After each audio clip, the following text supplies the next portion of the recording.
We've already got one fat lip in the administration. I want to thank General Colin Powell for being here with me today. He is not only a great statesman and a great public servant, but also a great friend and a great counselor. And periodically I check in with him, and I know my entire team, including the Vice President, checks in with him because he continues to have an unparalleled sense of our national security needs, and I think really taps into the best impulses of the American people. The first thing that I want to do is I want to congratulate him and his wife Alma for the extraordinary work that he's been doing with America's Promise, which focuses on how can we finally get serious about education reform, because he understands, Alma understands, and all of us understand that our kids are going to be competing not just against each other here in this country, but they're now competing worldwide. And America's Promise has been at the forefront on education reform. They just issued a report, Building a Grad Nation, that notes that we have made some progress over the last several years in reducing the number of dropout factories that we have around the country, that we are seeing a greater emphasis on kids staying in school, but we've still got a lot more work to do. And it's going to require all of us, parents, teachers, administrators, the public and the private sector, to make sure that we continue on this trend of improvement. So thank you for the work you're doing there, Colin. Most of the discussion we had was around national security issues. We talked about some of the challenges across the landscape, from North Korea to Iran to Afghanistan. But we spent in particular a lot of time talking about the START Treaty. General Powell has been involved with just about every arms control treaty since there were arms control treaties. I hate to not quite that many. I hate to date him, but you know, from the Reagan administration on, he has helped to shepherd through a variety of these arms control treaties, and the reason is because he understands, as so many others understand, that a world without binding U.S., Russia arms control treaties is a more dangerous world. And he and I discussed why START is so important.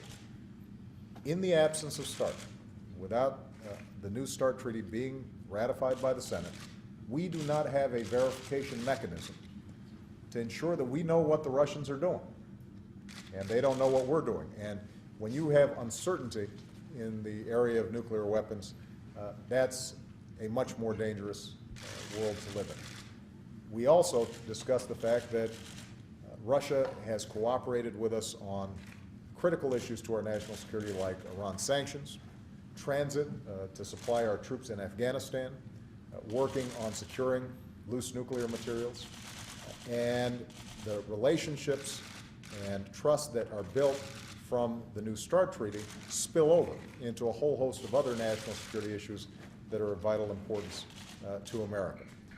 So Colin is one of a number of former national security advisors, secretaries of defense, secretaries of state from both Democratic and Republican administrations that have emphasized how important it is to get this done.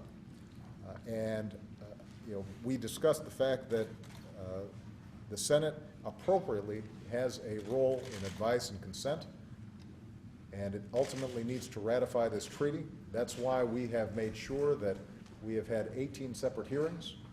We have answered over 1,000 questions. We have offered to brief every single senator, Republican and Democrat, around these issues. But now it's time to get this done. I'm gratified by the leadership of the ranking Republican on the Senate Foreign Relations Committee, Richard Lugar, as well as the ranking Democrat, the chairman, John Kerry, for their extraordinary cooperation and work on this issue.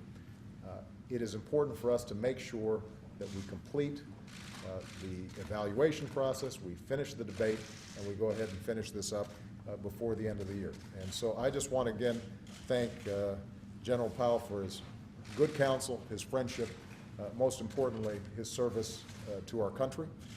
And I very much appreciate the fact that he supports an effort that all of us should support in order to make America more safe. Thank you very much, Mr. President. Let me begin by thanking you for your support of the America's Promise Alliance and the Grad Nation effort, and also let me take this opportunity to thank Secretary of Education Arnie Duncan for the great job that he is doing in making sure that our kids are ready for this 21st century world that is going to be so demanding. The President noted the issues that we discussed with a particular focus on the New START Treaty. I fully support this treaty, and I hope that the Senate will give its advice and consent to the ratification of the treaty as soon as possible. I have been involved, as the President noted, in arms control negotiations and the ratification of arms control negotiations and treaties for the last 25 years. And what is fascinating about this whole process to me is that 25 years ago, the Soviet Union and the United States each had an inventory of something like 28,000, 29,000 nuclear weapons. As a result of the arms control process and the end of the Cold War and the change in the world situation, those numbers have been reduced by over 80%, so we're down now under 10,000. One of the reasons we were able to do this in a way that was transparent, with both sides confident in the process, was because of the arms control agreements. Whether it's the INF Treaty or START 1, or START 2 didn't get ratified, but the Moscow Treaty, so many other treaties that came along to give us stability, to give us transparency, to give us visibility into what each side was doing. As a result of these treaties, we have both benefited, both the Russian Federation now and the United States of America, but the world has benefited by having fewer of these horrible weapons in existence, and we hope that we can continue this process. New START is important because it continues this process, and it's especially important because at the end of last year, we lost the verification system that we had under START 1. And this is the first time in all these years where we don't have these procedures in place.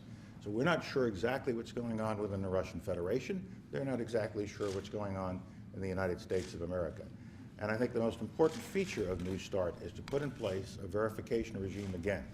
It'll be a little different than the START 1 verification system, but it is more than adequate to make sure that we know what they are doing and they know what we are doing.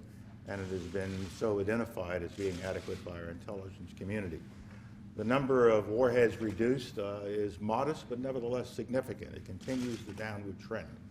And so I fully support it. And you'll see tomorrow morning, and hopefully in the Washington Post, an op-ed piece signed by me, Secretary Schultz, Secretary Baker, and Secretary Kissinger, former secretaries, and former Secretary Eagleberger, that once again show that we as a group of Republican former secretaries of state believe that this treaty is in the best interest of the United States of America, best interest of the world, and frankly in the best interest of the Russian Federation. A good treaty is one that both sides think they have benefited from, and that has been the history of arms control agreements with the Soviet Union and now the Russian Federation. As the President noted, the Senate has a very important role to play in providing advice and consent on any treaty. And of all the treaties I've dealt with, I've seen the same kind of process where questions are asked, challenges are made, understandings are examined to make sure that the Senate knows exactly what they are getting into. And I think some important issues have been raised. Issue of modernization of our nuclear weapons as appropriate, and the President has indicated to the Senate, and especially to Senator Kyle, that a significant amount of money will be invested in the reliability and modernization of our systems and our facilities. And that was very, very important. I think I've spoken to the verification issues, and I think they're fine. The question has come up as to whether or not missile defense, our missile defense activity, is in any way jeopardized by this treaty, and it is not. The perambulatory language at the beginning of the treaty and other elements within the treaty in no way restrict the United States' ability to do what we think is appropriate with respect to missile defense. The issue also has come up with respect to theater nuclear weapons, the smaller nuclear weapons that we both have. Mostly Russian side has them. We have some. And this treaty, nor have any of the other strategic arms control treaties, dealt with that issue. But if we get this treaty behind us, the administration is committed, the President has made it clear that he wants to enter into a dialogue with the Russian Federation in order to start capturing those systems as well. And so I'm sorry I missed the meeting the President had with the other secretaries and national security advisors week before last, but I'm glad I had this opportunity to share my thoughts with the President. So I hope that the Senate will move quickly and give its advice and consent to the ratification of this treaty. Thank you so much, everybody. Thank you. Thank you. Thank you, everybody. Thank you, Thank sir. you, guys. Thanks, guys. Thanks, guys. We're going out Thank you, of sir. holiday. Thanks, guys. Thank you. Spirit? Never break. Didn't break the spirit yesterday? Thanks, No, guys. no. Thanks, guys. I am absolutely, I am confident that nobody wants to see taxes on middle-class families go up starting January 1st. And so, you know, there's going to be some lingering politics that have to work themselves out in all the caucuses, Democrat and Republican. But at the end of the day, I think that people of goodwill can come together and recognize that given where the economy's at right now, given the struggles that a lot of families are still going through right now, that we're going to be able to solve this problem. And I think we got off to a good start yesterday. There are going to be ups and downs to this process, but I'm confident that we're going to be able to get it done. All right?